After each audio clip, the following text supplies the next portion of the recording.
on the go. Athletics and football, we bring updates live on the show. From local leagues, NPFL, NNL to the global stage. Champions League, EPL, La Liga, Serie A. Sharp analysis, breaking news, every turn of the page. Game on, game on. Turn the volume up loud. Emirate 98.5 FM. Sports talk for the crowd. Inside passion, truth on the mic. It's Game On with Tosh Michaels. Let's get in the game. Don't change that dial. Game on, game on. Feel the energy flow. Where the biggest sports stories always steal the show. Game on, game on. Feel the energy flow. Where the biggest sports stories always steal the show. Don't change that dial. This is where the game begins.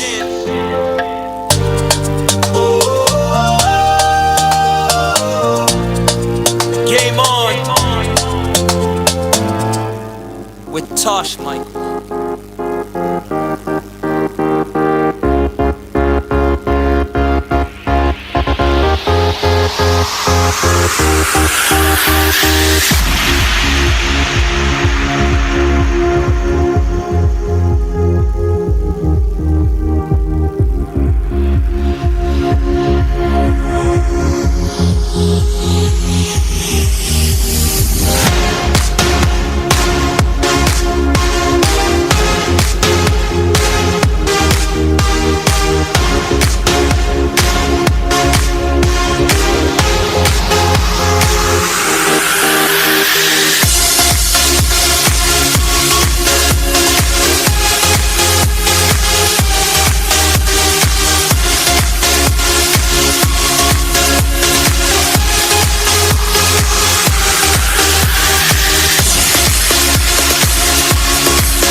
Just before the commencement of the new season, some team went into the league this season, talking about wanting to win the quadruple, and then from quadruple to treble, and then now it's now looking like a double for your trouble. We just hope that they don't get to bottle the league. I'm not calling any names right now, but it is what it is. Even if during the international break, some of their players, pretended to be injured just to, avoid international duties, only for them to come and lose against Southampton. Anyways, I'm not welcome you to the Easter Monday edition of the show. Right here, Game On it, Emirate 98.5 FM. Tosh Michaels is my name, the anointed voice of radio, the apostle. Always bring you the gospel, conscious and sport, and of course, Abayomi into the building. Abayomi, good evening. Happy Easter to you. It is a lovely Easter. It was a lovely Easter celebration, and it is one. It was a fantastic one. Fantastic one, especially from my point of view as a Chelsea fan. I enjoyed my celebration a lot. There's something they call the power of the resurrection. I believe that was the kind of power that enters Southampton for them to, do the unbelievable. They scored first. Arsenal equalized, and then they scored again. They told you that it's not about faking injuries. It's not about faking injuries. It's about coming and delivering when it matters. Yeah. And then from quadruple to treble to double. Now the big question is, can they even win a single? Even that single, so far they can. Yeah, they play Manchester City next weekend. They play Chelsea now. Then they play Chelsea, then Man City, Chelsea this weekend. Then the following one will be Man City, Arsenal, yeah. Okay, they have a Champions League game against Sporting Lisbon for them to tomorrow. Before the international break, I think it was in Southampton. But there was someone that made a statement this morning that Southampton, Sporting, that they should be careful for anything that ends with 10. That they are kind of killing their joy right now, so they should be aware. So Sporting can do the unthinkable to tomorrow night. Alright, in the Nigerian Premier League, 2 games are on the way right now. We have Abia Warriors, Bayelsa United, Plateau United, Ikoro City. 33 minutes gone in those games. Plateau United, Ikuruziti in Lafia, Abia Warriors by Esa in Aba. At 33 minutes gone in this game, still goalless. Meanwhile, Kwara United got off to an emphatic 3-0 victory over El Academy Warriors yesterday. An interesting fixture, but then they still sit in the relegation zone. Abayomi, what an interesting fixture result for Kwara United. It's been a long time coming. 3-0. Big result. Yeah. Big result, because we've been complaining that they don't take their chances a lot this season, especially since we started the second stanza of the season. But it was a good thing to see them that they are taking their chances now, because if you will fight that relegation battle and be successful in it and be victorious, you need to take your chances whenever you see them. And it is a very good thing to see that they are taking it now. All right, we'll come back to the Nigerian Premier League. Let's make do with talk about the FA Cup draws and then move away from the European scene. We have the FA Cup draws. Manchester City up against Southampton in the semi-finals. Chelsea Leeds United in the semi-finals. Let's start with the Southampton game. Manchester City. It's looking like Pep Guardiola is. It's looking like Manchester City right now is a team that is likely to even win a treble. Yes. Because if you look now, it seems he has gotten the formula he has been looking for since the beginning of the season. Their defense is solid now, their midfield looks solid now, and the attack is gelling. The combination of Cheki and Semenyo has somehow found the way to bring creativity back into the attack. And the key that they have been missing, I think, is Bernardo Silva. Now he's back. Because the way he has been playing since let me say January, he has been performing really, really well and leading the team. Because for a team to be successful, the mentality has to come into the question. And I feel that they are back into themselves. And if Arsenal is not careful, they might end up fumbling the league title. They might end up fumbling the league title. They don't want that to happen. They wouldn't want that to happen. Their fans should even pray that happens. There's a difference between wanting it not to happen and playing it not to happen. All right, so Manchester City Southampton is looking like a straightforward victory for Manchester City, but you never can rule out Southampton, knowing what they did to Arsenal. Man City is not Arsenal. That match is a straight pointer. Another tough one now is Chelsea Leeds United. Chelsea hasn't beaten Leeds United. There's a rivalry between Chelsea and Leeds United. I think that is where the fixture is. Yeah, I was actually praying for the draw yesterday because I want to Manchester City would have been a very tough game. Yeah, so it is a big test for Rosinho himself to prove that he's capable of this Chelsea job. At least a sign of relief for Chelsea after going 4 games without a win, to dismantle Port Vale by 7 goals to 0. If they find it out to beat Port Vale with that kind of victory, it shows that there's something wrong with that squad and the manager itself. So they proved themselves yesterday that they can still get it right. I just Kopama with the captain number. There's a lot of drama going on in that team. I just hope for their sake that they can forget the outside noise and focus on the field. If they can get it right, they have a chance at silverware with FA Cup. Although it will be difficult, but it is something they can do. FA Cup is a final game. When it comes to finals, it always boils down to one moment. And if they can get into the final, they have a chance to get the silverware. Let's look at what is happening in the Championship. That is the second tier of the English football. Frank Lampard, Chelsea's a legend, is doing magic with Coventry. They currently they've opened an 11-point lead over Ipswich Town. It was over Millwall, but Millwall currently have dropped 2-3 because Ipswich Town is currently leading by 2 goals to 1 at the moment. So Ipswich Town is now second on the log with 72 points, still an 11-point gap, but a superior goal difference over Millwall. Coventry City, Frank Lampard, magic. Before he took over the team some 2 seasons ago or last season, they were 14th on the log, and magic touch coming from Frank Lampard into that team. I believe his managerial skills has not been in question, because I remember what he did with Chelsea when Chelsea were under transfer ban in 2020. Yeah, I would say he's somehow like we can actually credit him for the Champions League Chelsea won, because he actually got them to. He brought the likes of Thiago Silva, Havertz, brought in the players he has always been a top coach, but I feel he just made the jump a little bit earlier into Premier League.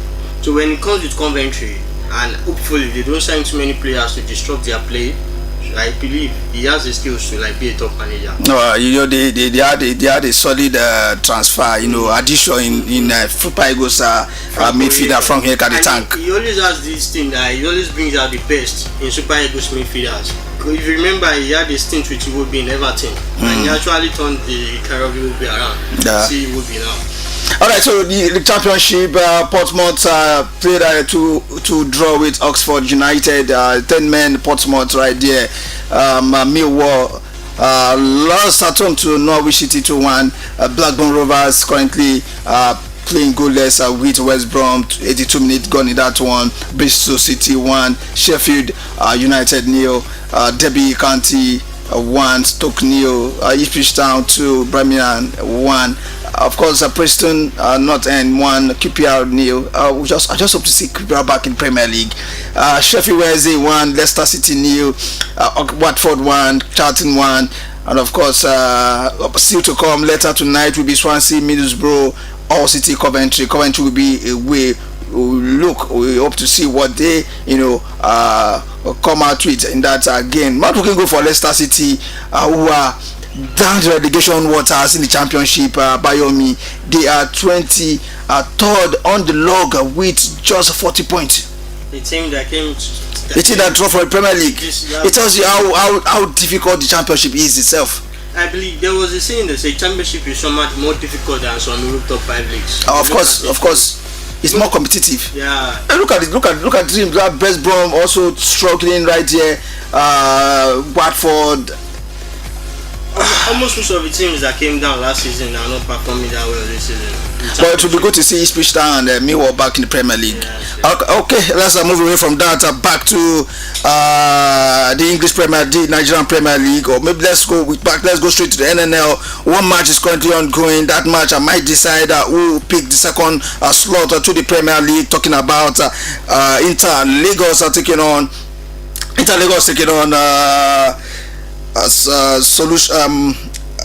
Smart City. Yeah, that game. As the time I checked, it was 1-1. Let me check and see what's happening. A win for Inter Lagos will confirm their return, their first ever appearance in the Nigerian top flight league. Talking about the MPFL. Should they get a win in that one, they will pick the second ticket available. Don't forget that Doma United have qualified. They have made a return to the Premier League, to the MPFL. They took the slot in Conference C of the Nigerian National League, and of course we still have a Conference A, Conference B, and of course the Conference D to decide who pick the other tickets, the other remaining 2 tickets to the MPFL. But at the moment, Inter Lagos look poised, to make their first, appearance in the Nigerian National League. As such, still checking to see what the scoreline is, but still 1-1.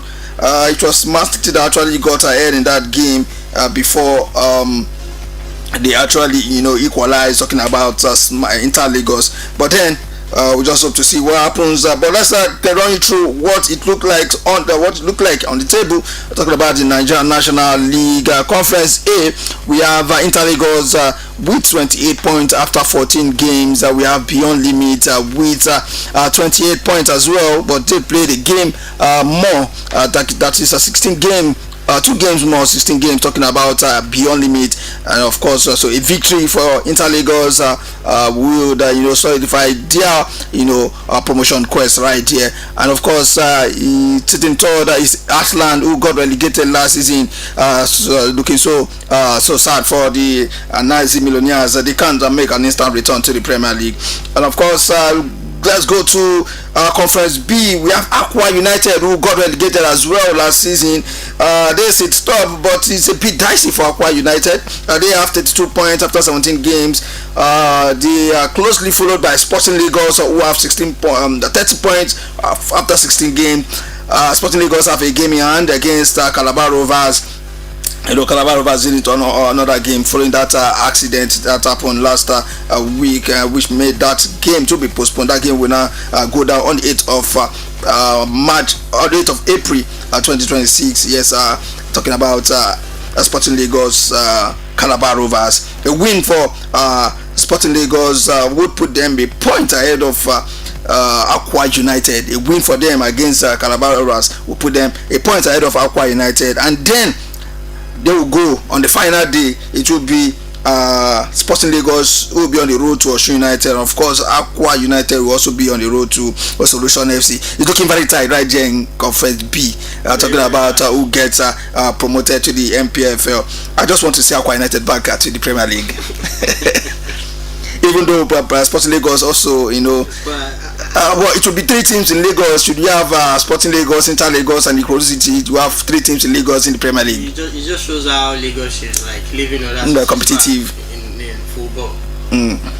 And of course, in Conference D, talk about the NNL right now. In Conference D, Jigawa Golden Stars are with 21 points. They are closely followed by Branches Bees with 20 points. A huge final day clash. It will be UB Desert Stars, Beach City. UB Desert Stars will be home, and then Kebbi will take on Jigawa Golden Stars. Jigawa Golden Stars will be on the road. Gombe United will welcome Branches Bees. Gombe United will look to avoid a defeat if they want to retain their NNL status, or they get relegated to the NLO. But you want to trust Gombe to put in everything to try and get the result right there. So that is about that for the NNL. Let's return to the Nigerian Premier League. It's looking very tricky at the top of the table. Enugu Rangers are launching a late fight to challenge Rivers United for the title. Abayomi.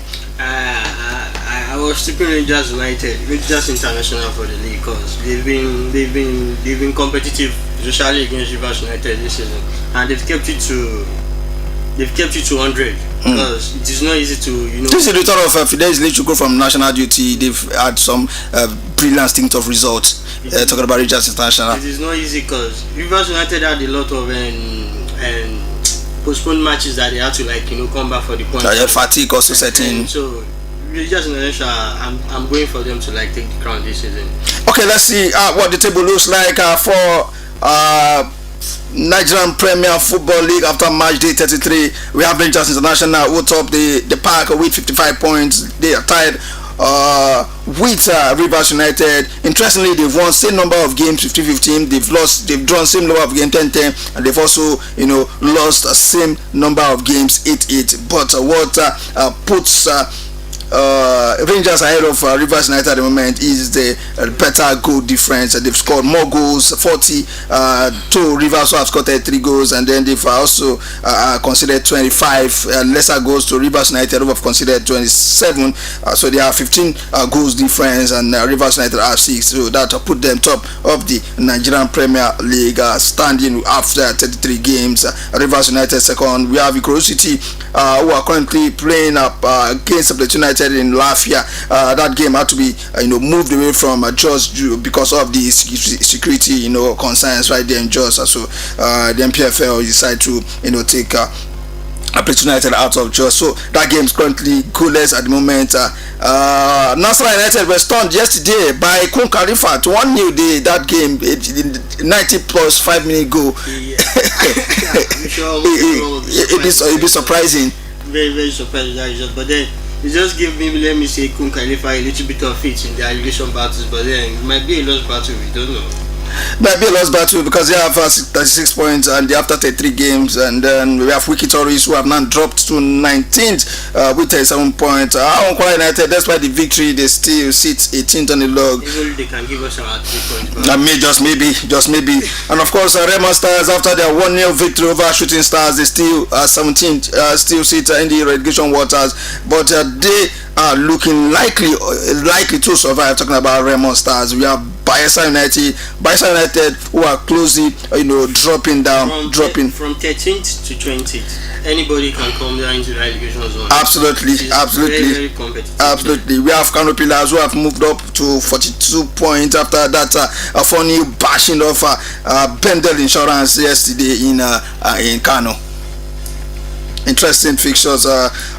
Result of yesterday's game. Talking about Nigerian Premier League. Warri Wolves, Stone Rivers United goes to 0. We have Kano Pillars 4, Bende Insurance 0, Kwara United 3, El Kanemi Warriors 0, Remo Stars, FC 1, Shooting Stars 0, Rangers International were held a 2-way goalless draw by Barao, and of course Nasarawa United 0, Kun Khalifat 1, Katsina United 1, Niger Tornadoes 0.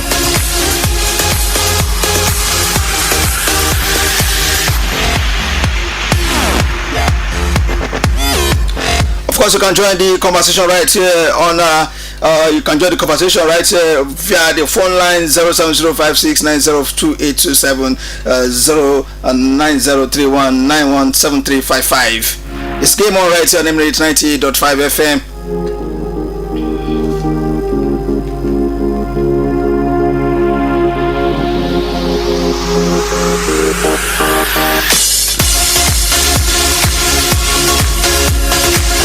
Let's track some stories and making the rounds in the world of sports. Yes, Aaron Kelechi Iheanacho scored a later winner to give Celtic FC 2-1 victory over Dundee FC at the Dance Park, keeping their title hopes alive in the Scottish Premier League. The win moved Celtic to within 3 points of the tops with 6 matches remaining as Iheanacho came off at the bench to deliver the decisive moment. Manager Martin O'Neill admitted his side should have secured the game earlier after missing several clear chances in the first half. Dundee equalized from the penalty spot in the second half to shift momentum, but Celtic responded with resilience before Iheanacho's late intervention sealed all 3 points. The goal marked Iheanacho's 4th of the season and his first since October after an injury layoff, providing a timely boost as Celtic push for the title in the final stretch of the campaign. I go to see senior man back, in the score sheet. Yeah, actually has always been a player that is very, very good when it comes to scoring. But then injury has set his career back, so it is very, very good to see him back and scoring. Hopefully Celtic can get the silverware. Hopefully Celtic can get this silverware. And of course, Super Eagles captain Wilfred Ndidi has criticized officiating following Besiktas' 1-0 loss to Fenerbahce in their Istanbul derby. The match was decided by a late controversial penalty awarded after Emmanuel Abadu was judged to have fouled Douglas Nene, despite replay suggesting he won the ball clearly. Ndidi expresses frustration on social media, questioning the use of VAR and why the incident was not reviewed, as Besiktas were left aggrieved by this decision. All this, some of these issues not only in England or in Nigerian league. This season has been full of drama when it comes to refereeing decisions. We have it in FPFL, we have it in Champions League, we have it in EPL, we have it almost. We said that Nations Cup as well. So it has been one it just shows us there's room for error everywhere. As far as it is being controlled by human. Of course. Olayinka Olajide has climbed to 8th on the Texas Tech all-time list in the women's 100 meter after clocking a personal best of 11.13 seconds as the Texas relay. The 23-year-old improved her previous mark by 0.02 seconds, finishing just behind Paige Rasmussen, and also played a key role in a record-breaking 1,600 meter sprint medley relay performance for the school. Olajide combined with a teammate to set a new school record of 3 hours 43 minutes 95 seconds in the relay, surpassing a long-standing mark set in 2005. A recent form has been impressive with personal best in the 60 meter and the 200 meter this season, highlighting a steady rise in sprinting. The Nigerian sprinter who represented the country at the 2024 African Games Olympics continues to build momentum as one of the emerging talent in athletics.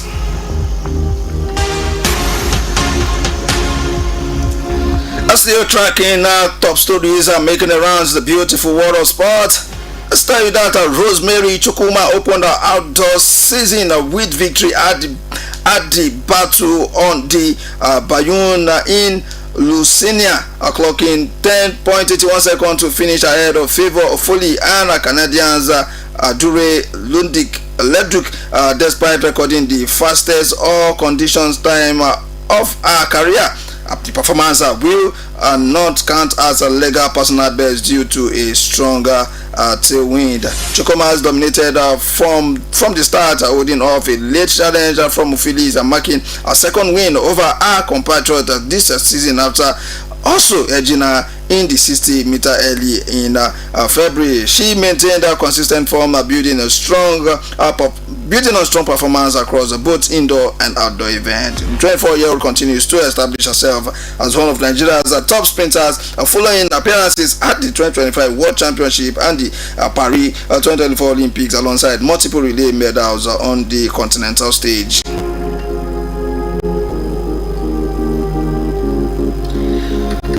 Of course, I still came on right here on Emirate 98.5 FM. You can join the conversation right here on this show. What was he talking about Arsenal? Can they, still make it a double?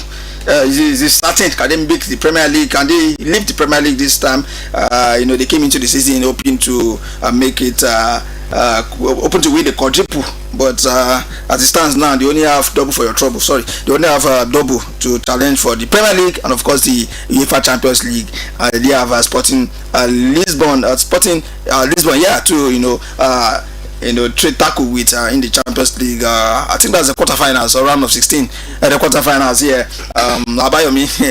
They were not open. They were very, very certain of it. Yeah, their fans were very certain. They felt they were the best club in the world. Yeah, they were certain because they were on top of the world, especially with their corner tactics and everything. But then it seems that most teams have catch up to them. If you leave it to let's play the ball on the ground, tactics to tactics, what can Arsenal do with attacking play? We've always criticized Arteta that he's always too passive when it comes to attacking. He plays it safe too much. Let your attacking players, let them play with flair. But no, he has always restricted them to a certain kind of way. So it is not. So are you saying that Arteta is a problem? Arteta is one of the big problems Arsenal has. Because he doesn't know how to rotate his squad. He has run Odegaard to the ground. He has done the same thing to Sakana. So that's where their problem lies for the remainder of the season now. If there's no Saka, who have you trained to stand up and step up and let you know that okay, this is where the goals are coming from? You cannot look at Gyökeres because Gyökeres this season has been on and off. Gabriel Jesus is not part of it. Then we look at why is he not part of it? Gabriel Jesus, he has always been his kind of a false nine, like a kind of Firmino. So he's just like that. You don't look at him for goals too much. You look at him for creative flair. Okay. But Arteta has limited that. But you look at Kayavas is not how do I put it? He's not stable. He delivers today and he goes up tomorrow. So that's Kayavas for you. So hopefully they get over that. Then we look at their mentality too. Look at against Southampton. When Southampton scored and they scored back, some of them were too relaxed. They were jogging back for the second goal. Maybe they underrated their Southampton. Alright, away from that, the Champions League returns tomorrow. We'll be right here on the show, but let's give you the fixtures to expect tomorrow from the UEFA Champions League quarterfinals. First leg, Real Madrid will take on Bayern Munich. A big fixture that will be. Who is that their coach again? Abelo take on company. Two former players. The man that the world is. It has always been a very interesting fixture in Europe, but I don't know what to do. Yeah, but tomorrow we play out. We have a Sporting CP. We play host to Arsenal Football Club. We also the bounce back. It's been 2 defeats in 2 games for Arsenal so far this season. Of the bounce back, their fans are disappointed that after the defeat against Southampton, they went on to post up the RP star. Hopefully, the Carabao Cup loss hasn't done anything to their mental health. Because the Arsenal, will have virtually beat Southampton and be done with it before halftime yesterday on Saturday. But then let's see what will happen against Sporting Lisbon. Okay, so. Then after that, we have Paris Saint-Germain. Paris Saint-Germain take on Liverpool. That will be on Wednesday, and of course, Barcelona will take on Atletico Madrid. A big clash. Atletico Madrid. The draws of the Champions League, this quarterfinal, they are all world class, except for Arsenal, Sporting. That I can see that one is to be straightforward. But then we have Bayern, Real Madrid, we have PSG versus Liverpool. Then we have and Baka Atletico, the big one. The big one. Because Baka might be looking at it that we need to get revenge for our Copa del Rey. Arsenal shouldn't underrate Sporting knocked them out of the Europa League some years ago. They should underrate at their own expense. They did one for Southampton and they can tell the story themselves. So it is down to them, and hopefully. But what I know is Bayern Madrid will be an entertaining one, because we all know Bayern play attacking football. Also does Real Madrid, so we cannot really predict, because Madrid in Champions League is one team that you can never say. They might just turn up and just defeat Madrid. They have the likes of Vinicius, who can just put on this game, the likes of Valverde, Mbappe, and all. Alright, so we'll be right back tomorrow to give you in-depth analysis concerning the UEFA Champions League for tomorrow. Right now, our time is up, and it's about time for us to pack our bag and leave at the studio. Thank you, Abayomi, for coming through tonight. Yeah, thank you. We'll be back tomorrow. We'll be back tomorrow. My name is Tosh Michaels at the Anointed Voice on Radio. The Apostle always bring you the gospel according to Sense Sport. Do not go nowhere. Keep listening to Emirate 98.5 FM. This is where the party is happening. Happy Easter, and keep being at your best. Stay out of trouble. A good night.